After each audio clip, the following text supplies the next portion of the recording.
Okay. In the spirit of respect, reciprocity, and truth, we want to begin by honoring and acknowledging that we gather today in Mohkinstsis, situated within the ancestral territory of the Siksika, the Siksika, Piikani, and Kainai. This land is also home to the Earhei Nakota and Tsuut'ina nations, as well as the Métis Nation Region 3. Finally, we acknowledge all nations, Indigenous and non, who live, work, and play on this land and who honor and celebrate this territory. First, I would like to start by respectfully asking Elder Adrian Wolfleg Uhkwe Puta, colleague and friend, to open this evening in a good way with a blessing. Adrian has been with the Glenbow since the 80s, first as a docent, then an educator, a storyteller, and an elder. He has worked with hundreds of thousands of people and enjoys every program as if it was his first. Adrian?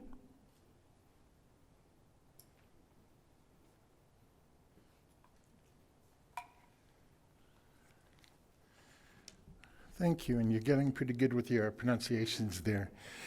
And coming in this evening, it's a real statement of the times because the Glenbow is so active in the community and it's so different to have an opening in this way.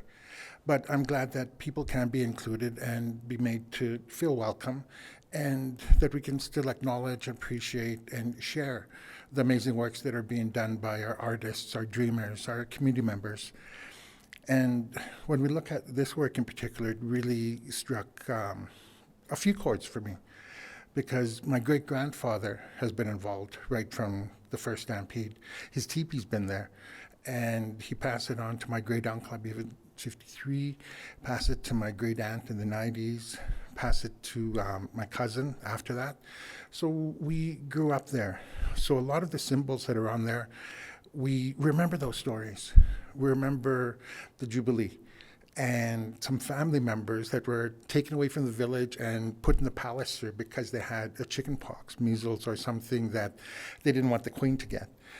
And the move each time that, no, this is home, this is where it is, and then, no, this is home, this is where it is. And just so many things that happened.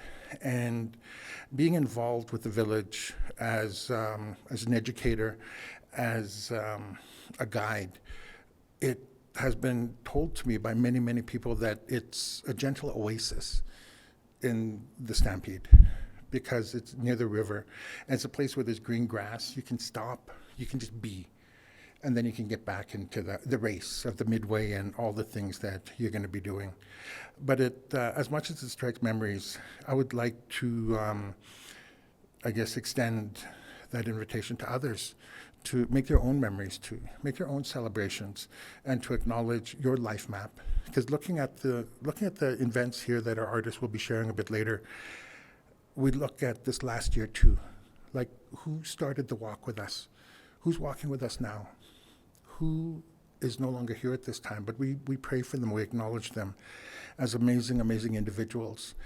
But we also remember those less fortunate and those that are experiencing challenges that are so magnified when you feel utterly alone and cut off from everybody. So we remember those people, we take them to heart, and we include them in ways, virtually, a phone call, a text, and we look to those days where the snow will melt again and we'll have green grass and we can be out there and walk amidst the grass. But we'll look forward to that day when we can laugh, we can share, and we can have a bit of normalcy in our lives once again, a new normal. But ask you in your own way to acknowledge, to give thanks to that spark of creation that's within you, those you love, and to acknowledge those that brought us this far, that we'll be walking with into the future, and those also that have transitioned. And we pray that they're at peace, and we look forward to the new ones that'll be joining us too. That's more. I used to be. It's Pomokinan, Nakais Tisinan, Nakakimatsinan, Nakaikakamasnan, Nokokomatusinan, Nakawatuitaksinan, Ohtukinan Apistuki, Kimiskukusix, Ixikimataps, Kamatan, Nistawatsima, Napiosne. We thank you, blessed Creator, for all that we have, for all that we are. We present ourselves to thy use and thy service, and we ask most humbly for your gentle guidance. We ask that you watch over us with compassion, that you pity us. We make abrupt judgments, we get angry, we get frustrated, we get tired. And we pray that you can stand by us, to help us, to guide us, to keep us in a good way, to share with us, encourage us. And we pray for the homeless, that they may receive shelter. We pray for the hungry, that they may receive sustenance.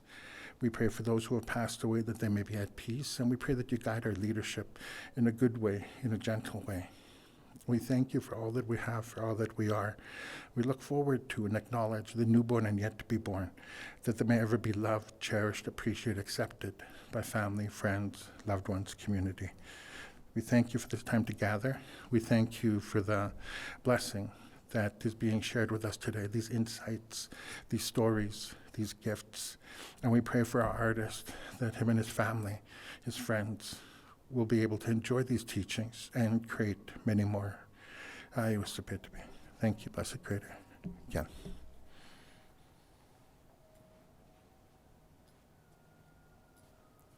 Thank you so much, Adrian. Hello, everyone. Nitsinika sim pisatsi kana soyaki, Sacred Shining Light Woman. My English name is Joanne Schmidt. I want to thank you for joining us virtually at Glenbow to celebrate the installation of Adrian Stimson's First Nations map. Glenbow is grateful for the opportunity to work with the University of Calgary, the Calgary Institute for the Humanities, and Adrian Stimson to bring this incredible map to Glenbow. And I'd also like to also give a call out to my colleague Peg Abbott, who created the frame on which Adrian Stimson's robe is hanging. Peg and Adrian worked closely together to decide on the frame and how it would look. So I just wanted to acknowledge that as well. Although we are currently closed, you will have the opportunity tonight to view the map and learn more about it from Blackfoot artist Adrian Stimson. The Glenbow Museum has a long history of working with Blackfoot communities. Repatriation efforts were spearheaded by members of the Blackfoot community, such as Jerry Potts, Herman Yellow Old Woman, Frank Weaselhead, and Alan Pard, in partnership with the late Dr. Jerry Conity, and the relationship grew in scope, resulting in the creation of the Blackfoot Gallery in 2001, following 4 years of collaboration. The late Alan Pard, who frequently visited Glenbow, is featured on Adrian's map. Nitsitapisini, Our Way of Life, was the result of a groundbreaking partnership between Glenbow Museum and the Blackfoot Confederacy.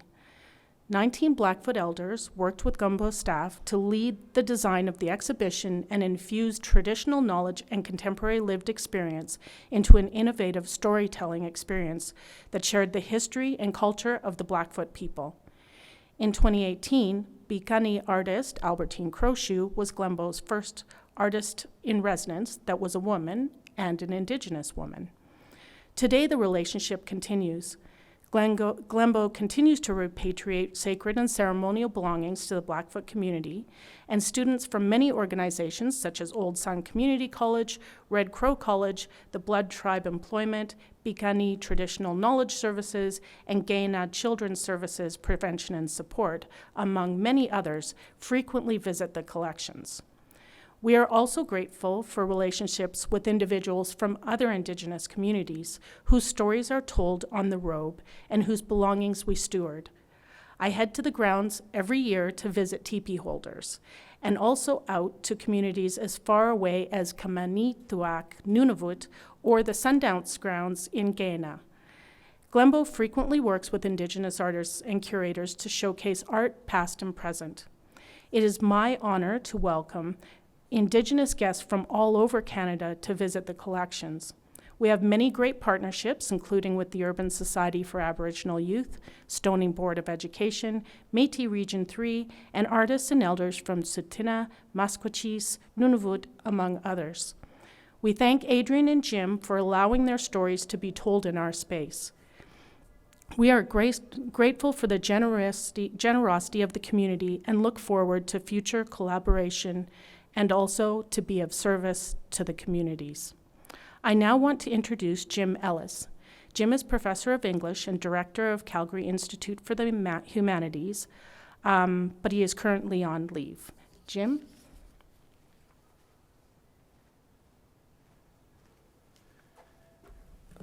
Thanks very much, Joanne. And thanks very much to Elder Adrian Wolfleg. We're very grateful for your blessing and honored to be here with you. And thanks to Joanne again for all the hard work in making this event and this installation possible here at the Glenbow. So my name is Jim Ellis, as Joanne said. I'm the director of the Calgary Institute for the Humanities, which is Canada's oldest humanities institute. It was founded in 1976 at the University of Calgary and has existed since then both to promote the values of humanistic research and also to provide and build bridges between the university and the communities that it serves. This stunning robe was commissioned by the CIH through the Calgary Atlas Project, which fulfills both of these aims of building bridges and of promoting the values of humanities research. In this case, the importance of knowing our history. The goal of the Calgary Atlas Project is to produce a series of maps that document parts of Calgary's history that we believe should be better known. We commission research, usually from people connected to that history, and then get a local artist, again, hopefully a part of that community, to interpret that history for us in the shape of a new map of Calgary. What we hope for is for people to see our city in a new way. The first map in the project was Gay and Lesbian Calgary, a queer map, with research by Kevin Allen, who is the director of Calgary's Gay History Project, and map by artist and ACAD professor Mark Klintberg. Some of the upcoming maps. Next, we're going to have a map of Calgary's labor activism with research by Mount Royal labor historian Kirk Nygarth and map by Karen Jean Mills, a graphic artist and a prolific illustrator of labor history. A map of Calgary's underground art scene with research by local curator and art educator Diana Sherlock, and map by the Calgary drawing collective Drunken Paw, which has been a part of that Calgary Art Underground. Coming up a bit later will be Calgary's Forgotten Cinemas, which will be illustrated by local animators and two-time Academy Award nominees Wendy Tilby and Amanda Forbes. A history of Stampede wrestling by Heath McCoy, and a history of Calgary architecture through 40 buildings by Calgary architect and educator Graham Livesey.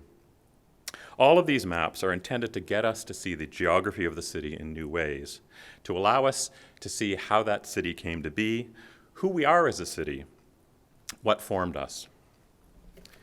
Now tonight's map, First Nations Stampede, here's the small version, was among the very first we decided we wanted to do. The Calgary Stampede is obviously very central to Calgary's self-understanding. It's a key part of the city's story, and we felt that there were aspects of it that could and should be better known. Chief among this, for us, was the participation of First Nations peoples in the Stampede from the very beginning, as Adrian said. As the first item on the map shows, the founder of the Stampede, Guy Wiedek, wanted First Nations folks to be a part of the Stampede, but the local Indian agents disagreed. Wiedek went all the way to Ottawa to get the agents overruled, and the result was that there's been a strong Indigenous presence at the Stampede from the very beginning, which continues to this day. This presence we see in the various locations and incarnations of the Indian village, in the Indian princess competitions, in the rodeo events, and in all kinds of other ways. So what we wanted to document, in a sense, is the history of a relation between Calgary's First Nations and the institution of the Stampede. So the project obviously is not an official history of the Stampede on one side, and nor is it the official history of the Indian village told from the perspective of the teepee holders and the elders. These histories would be great to have, but this is a different history that we're telling from a different and perhaps slightly more distant perspective. The map focuses on moments in the history of this big public event that tell us something about this relation between the Stampede and the Indigenous people that participated in it. So we want to recall to memory the famous people like rodeo stars Tom Three Persons of the Kainai and Gordon Crowchild of the Tsuut'ina. We want to remember Indian princesses like Gloria Littlelight and Gloria Snow, and Evelyn Eaglespeaker, who was the first and to date only Indigenous Calgary Stampede queen. But we also wanted to remember some lesser known, but still terrifically interesting people, like Linda Onespot, who in the 1950s took on a boy's name so that she could compete in the wild steer riding events. The name she took on was Linder, not Linda, which is a little bit like Clark Kent's glasses. Not a tremendous disguise, it has to be said, but it did allow this Indigenous Supergirl to participate for 3 years in those events until the Stampede put a stop to it. Another remarkable young woman, Anna Beaver, was a 19-year-old girl from Stoney Nakoda who in 1943 decided that she wanted to march in the parade, and so she formed a marching band, an all-girls marching band that paraded for 3 years in a row. And then, of course, there are ordinary stories, ordinary folks who came to the Stampede, like raffle winners, protesters, fancy dancers, and the rest of us, the rest of them who came to eat and meet and maybe fall in love. All of these stories we feel should be better known, and of course many, many more that the map can't include, all of which together we hope might shift people's understanding of what the Stampede is. Our point was not so much to decenter the history of the Stampede, to tell stories from the margins, but rather to recenter the history of the Stampede. And that's really the sense of the title of the map, First Nations Stampede, to put one of the most important perspectives at the center of the history and to see what kind of story we get. So I want to note that almost everything in this map, that the map documents, was a public event that gained notice in the Calgary Herald, the Albertan, or in First Nations newspapers like the Kainai News or Alberta Sweetgrass. This was not really a hidden history. It's just one that perhaps we don't remember as well as we could. By recentering the Indigenous presence in the Stampede, we're also saying that this participation is not just First Nations history, it's a collective history, it's our history. When we say the land acknowledgement at the beginning of events, we have to remember that Treaty 7 covers all of us, everyone in the territory, and we all need to understand what that treaty means and how it shapes the territory we stand on. And we might make a similar observation about the Stampede. We all need to know these stories so we understand this history better. So as I said, this was one of the first maps we decided we wanted to do, and the Atlas Project Group was thrilled when Adrian Stimson agreed to collaborate with us on this project. We produced a stack of research compiled by our terrific research assistant, Aaron Reinick, handed that research over to him, and he took over, adding, subtracting, changing, interpreting, which is exactly what we had hoped for, although we never imagined the glorious final form that the map would take. Adrian is, as you may know, a Governor General's award-winning, internationally known Siksika artist and a local hero for a number of communities. His artwork has displayed a career-long commitment to historical engagement, with major works looking at the buffalo, at the history of the residential schools, and more recently, the possibility of apology with the celebrated Canadian artist A.A. Bronson. The Atlas Project members were also drawn to Adrian because of his performance art career, of course, in the persona of Buffalo Boy, who once staged an alternative Stampede parade through downtown Calgary. For us, this combination of a rigorous art practice that engaged with difficult histories, and on the other hand, this playful, critical, and joyful engagement with a Stampede made him the perfect collaborator. And then he showed up at the first meeting and told us that as a kid, he used to draw maps, and that really sealed the deal for us. Now, if you're interested in having your own copy of this map, it, like the Queer Map, are available online at the CIH, on Shelf Life Books website, or in the real world at one of Calgary's great independent bookstores like Shelf Life, The Next Page, or Owl's Nest Books. Or you can email us at the CIH or talk to Joanne Schmidt here at the Glenbow. Now, before handing it back to Joanne, who's going to introduce Adrian, there are a few people that I need to thank that helped make the map come to life. First are the other members of the Calgary Atlas Project at the University of Calgary, Nancy Yanovicek, Graham Livesey, Charles Tepperman, and George Kolpitz. I want to thank Shannon Murray, who is the manager of Indigenous programming at the Calgary Stampede, for some early advice and also for access to the Stampede archives. To Aaron Reinick again, who was the invaluable researcher on this project, Glenn Milkey, the graphic designer, Dave Brown, the photographer, Sean Lindsay, the CIH's indefatigable coordinator, Drew Thomas, who is the project coordinator for the Atlas Project, who set up the distribution for us and is handling much of the publicity. Especially Peg Abbott. I want to second Joanne's thanks to her, who constructed the beautiful frame and mounted the robe, and to the elder Clarence Wolfleg of Siksika, who honored us by being present to bless the installation of the robe earlier. To Heath McCoy for promoting the event, and to all of the wonderful people here at the Glenbow who are terrific members of our community. Finally, the Calgary Foundation, who is a major funder of the Calgary Atlas Project, and also to all of the donors of the Calgary Institute for the Humanities at the University of Calgary, including the McLaughlin Family Foundation, who provided the funds to start this project off. So once again, welcome to this wonderful event, and thanks for coming. Joanne?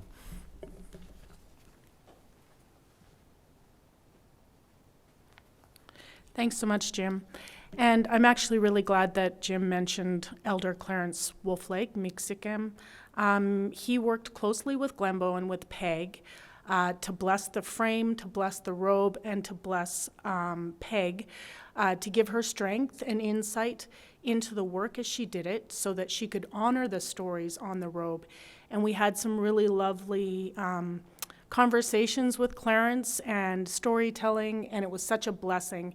And I really want to make sure that we honor Clarence and send him strength and comfort at this time. Clarence is looking after himself and his family right now, so we want to really think about him. So Jim did give a little bit of an introduction to Adrian, so I don't want to be repetitive, so I'll just give a shorter introduction.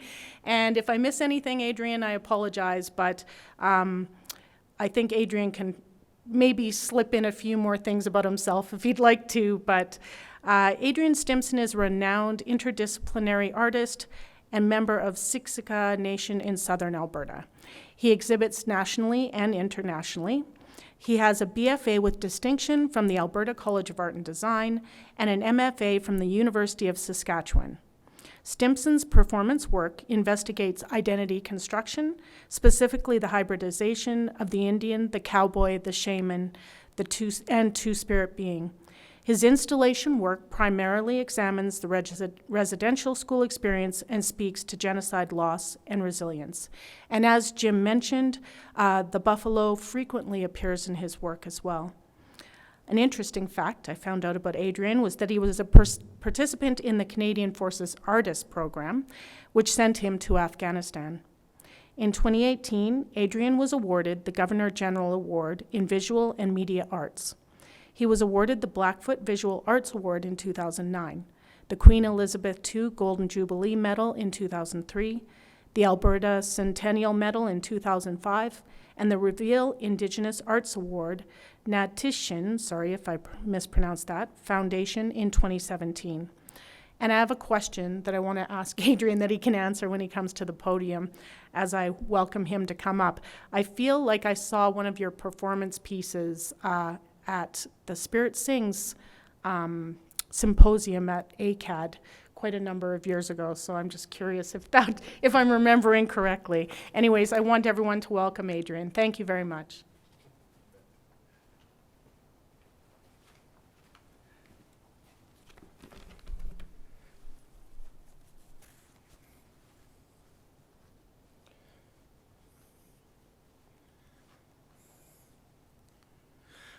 Actually, coming up to speak these days is kind of a performance in itself. Taking off the mask, putting on the glasses. Joanne, thank you so much for that kind introduction and kind words and organizing of this event. Thank you so much. As well as I want to add my thank yous to Peg for beautifully putting the robe onto a frame. Thank you so much for that. I'd also like to thank Adrian Wolflag for the prayer. Thank you so much. It means so much to me. Nuksukwa, and many years we've known each other, so it's always such a pleasure to be in your presence. And to James Ellis, I want to thank you for, and the crew at the Humanities Department for bringing me in on this project, one that most definitely was a joy to do and an honor to do as well. Thank you so much for that. Ukinuksukwa, nistudi danagu, apayiskamapi exquauta, nidutu Siksika. In my language, hello all my relations. My name is Little Brown Boy, and I'm part of the Heavy Shield clan and Olsen clan and Bear Chief clan, and a few others, I'm sure. And it's great to be here with you this evening. I just want to say to begin that it's so nice to be at the Glenbow again. It's kind of funny too, and it's always one of those things is that the Glenbow also holds postmodern bison, which was a piece I did during my studies at the Alberta College of Art and Design, now Alberta University for the Arts. So that's in the building as well, and always an honor to see it when it's around. So thank you for making this possible. What I'm going to do today is just basically tell a few of the stories on the map. James mentioned a few already, but I'm just going to focus on a bit of those, but also just sort of speak to the process about how it came to be. When James approached me to participate in the mapping project, in my mind, of course, it was the traditional idea of a traditional map and how I was going to embark on that. And the truth is, which was shared earlier, is that as a child, one of the very first people to teach me how to draw was my grandfather, Adrian Stimson, the first Adrian Stimson. He was walking back from the Indian hospital on my nation, and we were at my grandparents' place visiting. And he was a very tall man, very tall, and always wore a cowboy hat. He happened to actually be one of the Indian cowboys at the Calgary Stampede, and there's a photo of him riding a bronc named Shorty. And so I have a direct connection to the Calgary Stampede, and I was actually thinking about that the other day and going back, and I'm sure Adrian did this as well in 1977 when we sold commemorative coins at the Stampede. And then for years after, also visiting and the Midway and the rodeo itself over the years. And then actually I took part in the Stampede Artist Residency a number of years ago during the 100th anniversary, and we went out to Bayou Ranch, and that is sort of where we had the time to spend deciding what we were going to create. And out of that, I created 101 small bronze bison that were sold during the Stampede at that time. And so over the years, most definitely, so many different connections to the Stampede. So here I am once again at the Stampede, and a real joy to be able to interpret a number of these stories. So it was interesting. So as I sat down, as an artist, you sit down and you start to think about how you're going to put this together after reading the research and thinking about the stories. And so I sort of traditionally sat with pen and paper and Conte and different things and started drawing out a map. And I thought, I'd draw it on a bison sort of outline on the map. And it sort of did that. And I kept getting frustrated, and I don't know why. It just wasn't resonating me, the whole idea of the map itself. And for me, when I take a look at maps, they're a real tenet of colonialism in the sense of mapping the land, dividing up the land, taking the land. Land becomes capital. And then so a lot of it sort of stems back to these ideas of maps. So it just wasn't I wasn't grooving with it. I was starting to get a little sort of, how am I going to do this and make this sort of feel right? So then I just started to think, because I'd actually be doing a number of works and researching on Blackfoot pictographs. And within the pictographs, whole stories exist. They can be short stories. I think it can be stories that go on for days. So I started thinking about pictographs, and then actually I had participated in another project a few years earlier that was in Ottawa, where we worked with First Nation Australians. And they have the similar process that we do, except they do theirs on possum robes. And they stitch all the possum robes together to form cloaks. So there was an exchange, and they came over to Canada, and we got together, and we started to work on these robes. And so that was the first time I actually started working with bison robes in this way. And so it was really a lovely experience in the sense that you could see the cross-cultural sort of exchange, but also the ideas and the symbols, which really sort of very interesting because there were so many similar symbols that we share and through time, and so I thought that was quite neat. That project was called Wrapped in Culture, and right now that bison robe that we worked on and the possum robe are in Tasmania right now. So I should have been in Tasmania right now, but here I am. So that was an earlier project that I had worked on with it, and the first one. So again, it was a really wonderful transition to be able to think of this. So then I decided to approach James and the group at the university and sort of say, well, you know, the map thing, how would you like to see it on a bison robe and done in the style of sort of the Blackfoot story robes and winter counts and warrior accounts and all those different things that end up on robes? And I think it was sort of a moment of like, okay.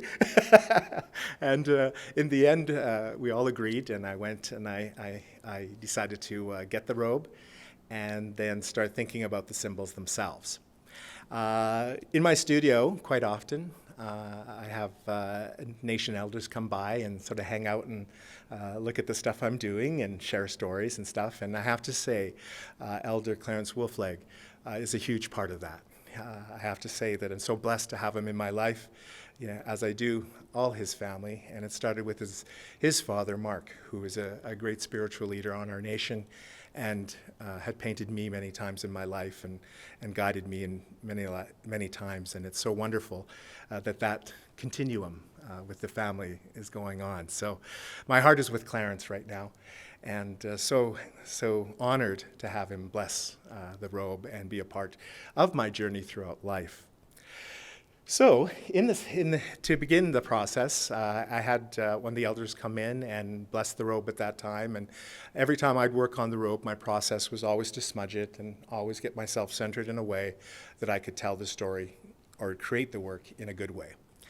So that was sort of the start of it. And then I started to think, and this is where my research into story robes came into play. And that's research not only was part of Wrapped in Culture, but it goes a little bit further back. Because I was doing some work with the military museums here in Calgary, and I was looking at a number of the story robes, the warrior accounts. And so that started to sort of get me a bit more sort of understanding of how to sort of create the symbols and how to sort of frame the stories.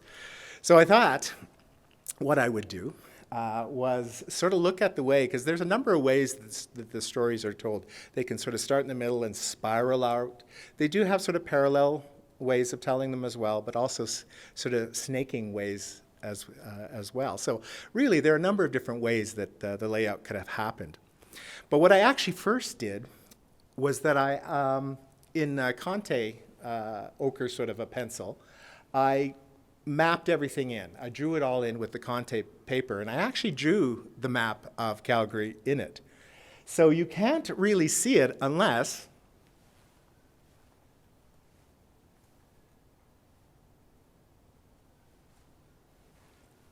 you actually go up close to it, because then you'll be able to see the lines of the streets, and you might be able to tell where things are. So that sort of lay under there, which sort of speaks to this idea of the colonial mapping, but also speaks to this idea of decolonizing in the sense that it's there, it will always be there. But how do we move and how do we transition to other ways of recognizing space and place? So then I started in the middle there.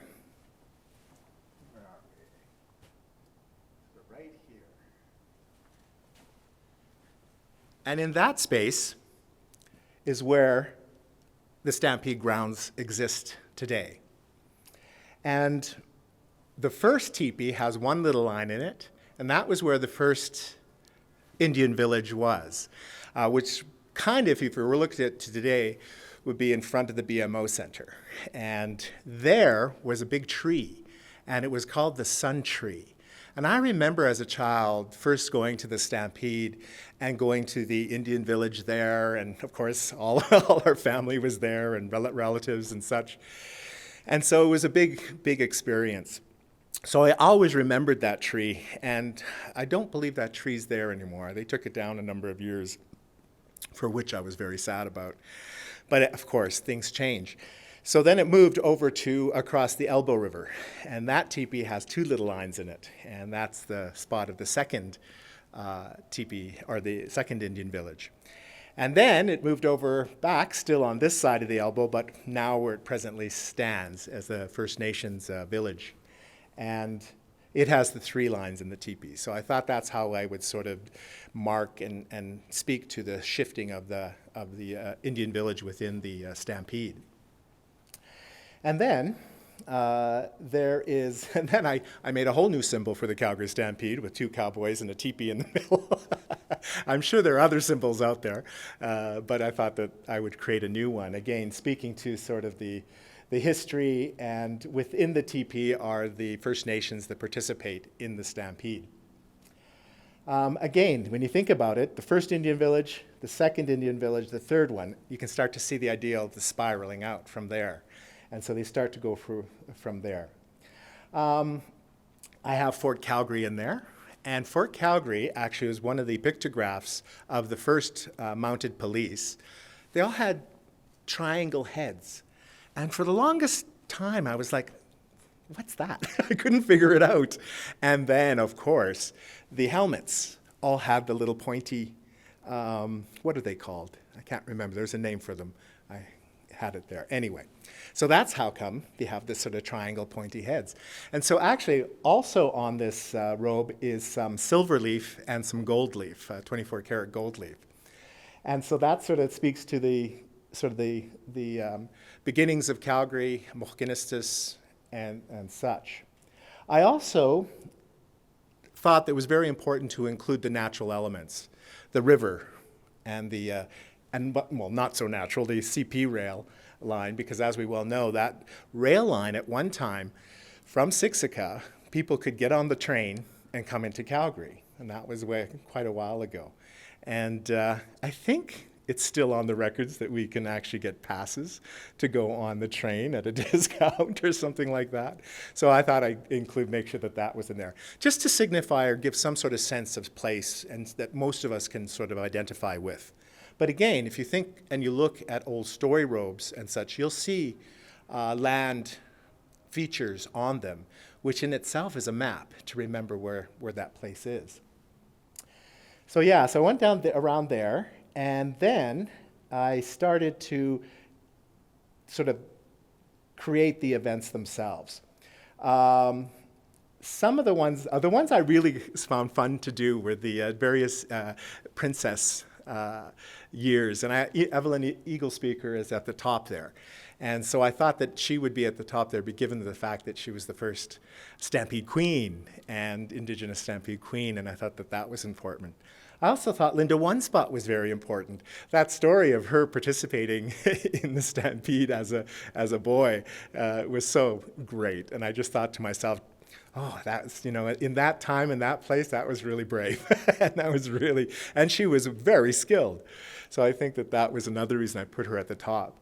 And then Tom Three Persons, of course, a very renowned Indigenous cowboy in so many ways. And then I also have another one of him riding his bronc down by within the Stampede grounds there. What I did around it to sort of frame it all was I burnt in sort of this sort of typical rope that sort of, you see it often on Western sort of depictions of maps and stuff like that. They all have the rope around it. So I thought I'd create that as a way. And of course, being in Alberta, the wild rose is being an important plant, but also medicine as well. And so I thought that that was important to include. When it relates to the various visits of royalty, I think they're interesting stories. As mentioned, or not mentioned, up here,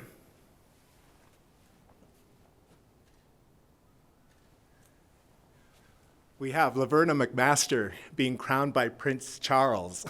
So that was a funny one that I thought was interesting when he came. And of course, the Queen and little Prince Charles is there. So, I have them both with their crowns and a little crown on him. And then the Queen and Prince Philip came, I believe, in 1956. And they were supposed to meet a number of the chiefs. But what happened then, as is typical of today, paparazzi. The camera people were crazy to get a picture of the Queen, and so crazy that they actually were very disrespectful to the First Nations and stepping on the robes and then basically edging them out so they couldn't even meet the royalty. So I thought that was an interesting story and needed to be sort of depicted in that thing where you have the paparazzi and then the break with the chiefs and the robes and stuff. So I thought that was interesting. World War I and World War II definitely had an impact on the Stampede. The Second World War, a lot of the trade routes for supplies, as is happening today in so many ways, were cut off during the war. So a lot of things like beads and stuff could not be sourced, and so it caused economic issues with First Nations and such. So I thought that was really important. The two bars, square bars, are symbols that you often see within Blackfoot robes that refer to conflict or war. And so those were put in there to indicate that, two for World War II, one for World War I. The blue teepee with the triangle heads was actually the first RCMP teepee. There was a teepee ceremony transfer at that time, and so I put them in there as well. Treaty 7 commemoration that happened in 1977 when we sold coins is up there. And that was at Blackfoot Crossing. Took place, the reenactment of that event. But of course, that had spillover to the Stampede at that time. The symbols of all the tribes are in there, the Siksika, Bikani, Kainai, Tsutina, and then the Stony Nakota tribes as well as their animals that are often identified with each of those tribes. So they're all in there as well. Pard, was it Alan Pard? He is riding the buffalo over there. That's him over there. So that was kind of cool. And one gun? Right there. He hitchhiked, and I think he was in his 80s or 90s or something, from Siksika to the Stampede. So, if that isn't a great story, I don't know what is. And so I thought that was pretty neat. Also, more recently, the flood that occurred a few years back, and how it affected a number of the teepee owners in the village, in particular Gerald Sitting Eagle losing a lot of his regalia and his teepee belongings and stuff. So the white teepee there with the lines through it is indicating the flood and then the storm as well. Another thing I included, there were a number of the original teepee owners who participated. And so that one circle there with all the teepees around it, I believe came from one of the first mappings of the teepee owners. And within those maps that has the names of all the teepee owners. So great resources that the university has, or archive, I should say, of those stories. And I think that was pretty cool. So I did that. But then, of course, in the middle, I did the treaty sort of relationship. As long as the sun shines, the grass grows, and the river flows. And I actually decided to put the sun tree in the middle because, of course, as an artist, we can have a little bit of liberty in putting a few things that we think are signifiers. So that was another aspect of it. There was the chuck wagon races and the pot of gold winners. And that was what family was that again? Oh, Wallace Ear from Stoney Nakoda Nation. I just love that story because, all of us who go to the Stampede buy all those tickets for the house, for the cars, for all that stuff, and then we're all hoping to win that pot of gold, and he did that time. So you can imagine what a great fortune that was at that time. And then the other thing within the research that I thought was quite interesting was the breakdown of all the different powwow events and dances. I thought that was pretty interesting. So I created a number of little figures in this that speak to the different dances, like the prairie chicken, the hoop dance, the shawl dance, the fancy dance, men's traditional, the men's fancy. So all of those symbols are in there as well. Oh, the racing there, the Derbyland racing. Was it Derbyland, I think it was called? Rangeland racing was in there as well. So one of the things, about doing a map like this is you have to, part of the responsibility is to remember all these stories, and there's quite a few stories to remember. So for me, revisiting these, and this has been about a year now that we were supposed to launch about a year, and so it's really great for me now to have to actually remember the stories that are embedded. The other one, the horses there, the red, brown, and yellow one, that refers to the first Calgary Stampede, for which there was 1,800 First Nations participants at that time, and that was quite a few. When you think about the fact that Guy Weedick went out and lobbied to have First Nations participate, boy, did we ever. It was like, yeah, you're on our territory, so yeah, we'll come. So I thought that was pretty cool. What else can I tell you? So yeah, just really, for me, it was just a great opportunity to not only sort of revisit these stories and create symbols that represent those stories. It brought me closer to my cultural practices in what we do as Blackfoot people. And I had this really wonderful epiphany, at the time actually when I was working on Wrapped in Culture, and again with this one, with the Stampede map, was that I could imagine years ago, because these were worn. And it was one of the things I did when I dropped it off at the university. I said all of them had to wear it. So I made them all wear it at that point. And so what I did, if you can imagine this, and sort of speaks to the beauty and sophistication of our culture and societies, was that you could imagine wearing these in the encampment. And if several people were wearing them, I often thought it was just like all these encyclopedias walking around. And just imagine as a child to be able to sort of look and see this and sort of have your whole history walking around you, enlivened and not static but dynamic.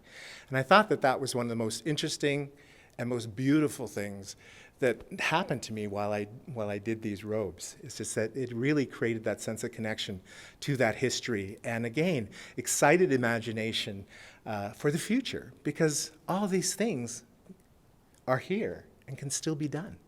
And so I think that this is something that I hope encourages more people to actually take on and keep these practices alive and work with them in so many ways. And the other aspects here is I have the University of Calgary up there and the 5 individuals who I worked with, and James, who are with the Humanities Department. The old Humanities logo is in there, so I made sure that was kept there. And as an artist, I put my little chop at the very bottom, so little brown boys at the very bottom there, as most artists do with signatures. So basically I'll leave it at that. And of course, the 4 directions at the very top, just sort of recognizing the directions and the teaching of those directions, and First Nations on Turtle Island. So, Thank you for listening to me and a bit of the stories. I totally encourage you all to get the map. The full accounts of each story is there, and I'm sure it'll give you hours of interesting reading and enjoyment. So once again, thank you for the honor of creating this map and actually being with you all here tonight in our sort of weird virtual world.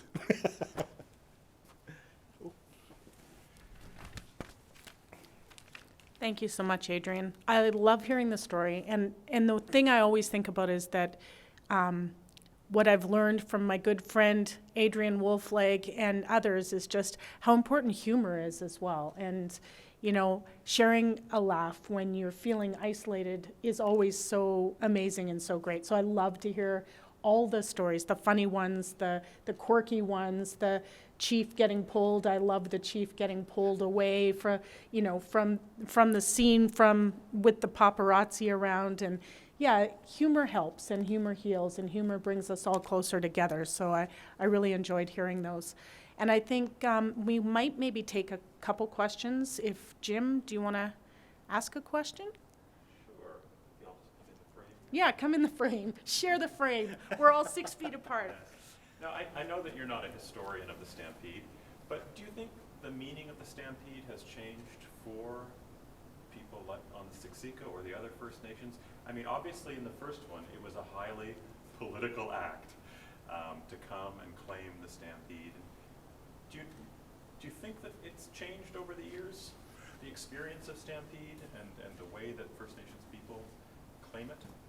Absolutely. You know, I think that, you know, given where it started, but actually the interesting thing is that we were always there from the very beginning.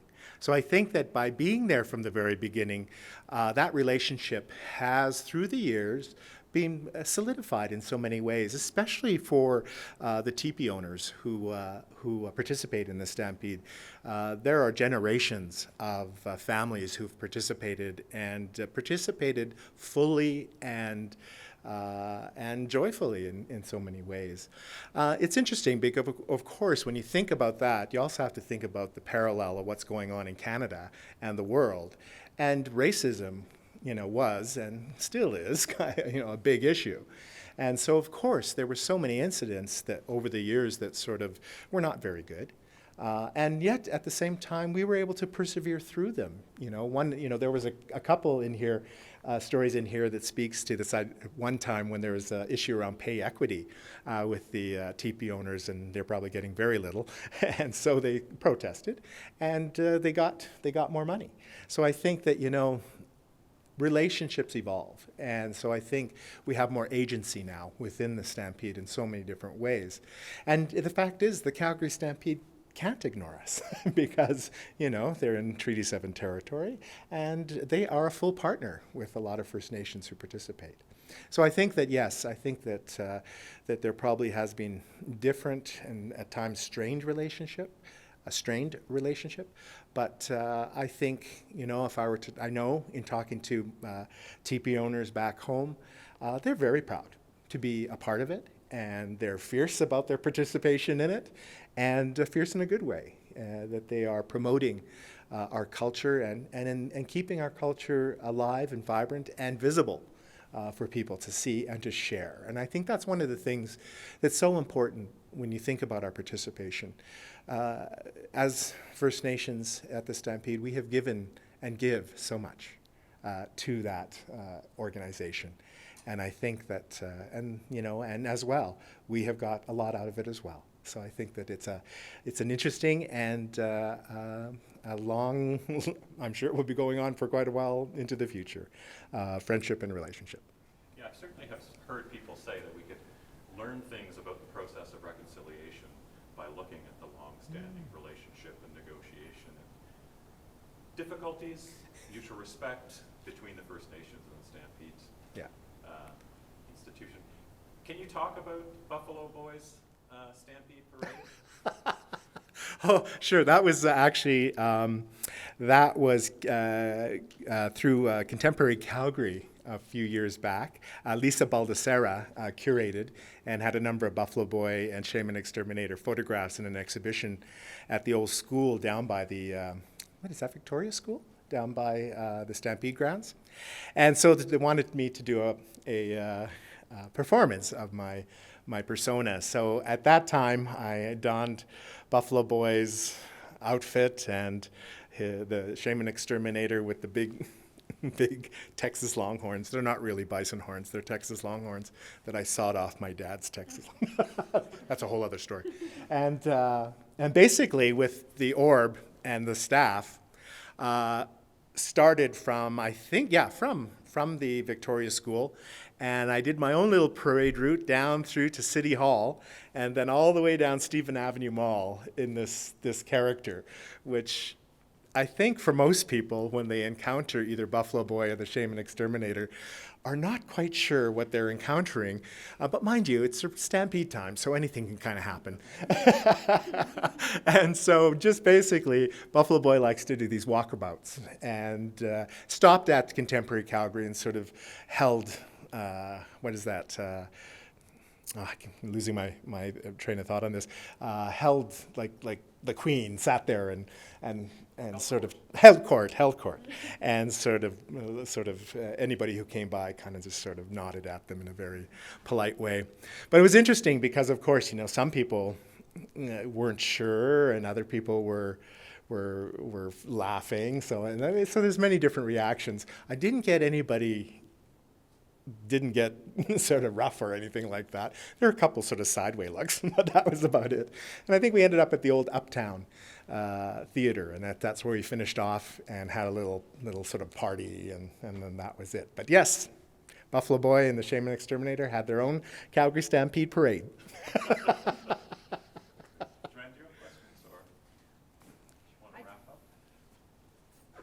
What time is it? I don't know. Does anyone know what time it is? 5 more minutes? Okay. 5 more minutes, okay.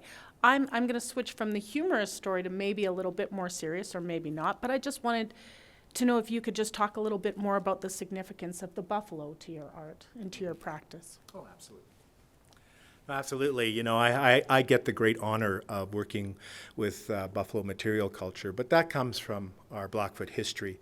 I think I'm sure not everyone, but I'm sure a lot of people know that it was estimated that there were 75 million bison on the plains pre-contact, and in a very short period of time, they almost became extinct. The Blackfoot relied on the buffalo for everything, not only our source of food and clothing and shelter and tools. They're a big part of our spiritual life. We are a matriarchal society, and the Motokiks, Buffalo Women's Society, lead us in so many ways. And so you can imagine that with the loss of that animal, how great of an impact that had on us. So, to the point of starvation and many other ills. So the buffalo, ini, means everything to us. And it was interesting for me because early in my career, I started painting bison. And I did this whole series called Buffalo Particles Paint a Teepee. And it was really about examining that past, but also sort of applying Blackfoot physics and the new physics to it, in the sense that we're all just made up of atoms. We're all particles, really, and we're held together by these vessels, and we're no different from this table or a rock or something like that, which really lends very well to Indigenous knowledge systems that everything has a life and should be respected. So I thought about that slaughter, and I thought about that energy of those 75 million bison being released into the universe. And that energy, I believe, is still in and around us. So I get the great honor as an artist to be able to sort of reach into that ether, grab that energy, bring it into myself, and create work. And so, in many ways, not unlike my ancestors, the buffalo today still feeds me and still informs me and is still a great part of my life. And so for that, I'm joyful. And that really gives me hope for the future, because the buffalo, the bison, ini, is coming back in so many ways. I often have this sort of idea of a bison manifesto, where basically we would have to make room for them. So they would be wandering around the city, they'd be wandering around everywhere. And I would think that that would be just fantastic. And so, it might be a little troublesome, but for some people, for traffic. Anyway. Exactly. So for me, the bison is everything. And today, as an artist, I do have that great honor of still working with the material and from time to time acting like one. Thank you so much. So I think we can probably wrap up there unless Jim has anything else he'd like to say. But normally I don't do this, but I do normally give a gift to the person who speaks, but normally I don't ask them to open it. But I'm going to grab the gift, and I'd just like you to yes. Because, thanks, yes. There's just something on top that I'd like you to take a look at. So just because, yeah. Thank you. You're welcome. Just a little one in paper. Oh. It just seems like a fitting end to the night. Aw. Thank you. Oh my God. Another buffalo for my collection. Another unique. Aw. Thank you so much. Thank you. Yay.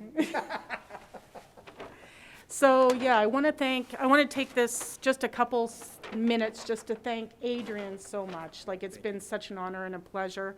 Thank you to Adrian Wolfleg as well for opening the night in such a great way. I want to thank Jim for giving us the opportunity to have this amazing piece of artwork on display at the Glenbow.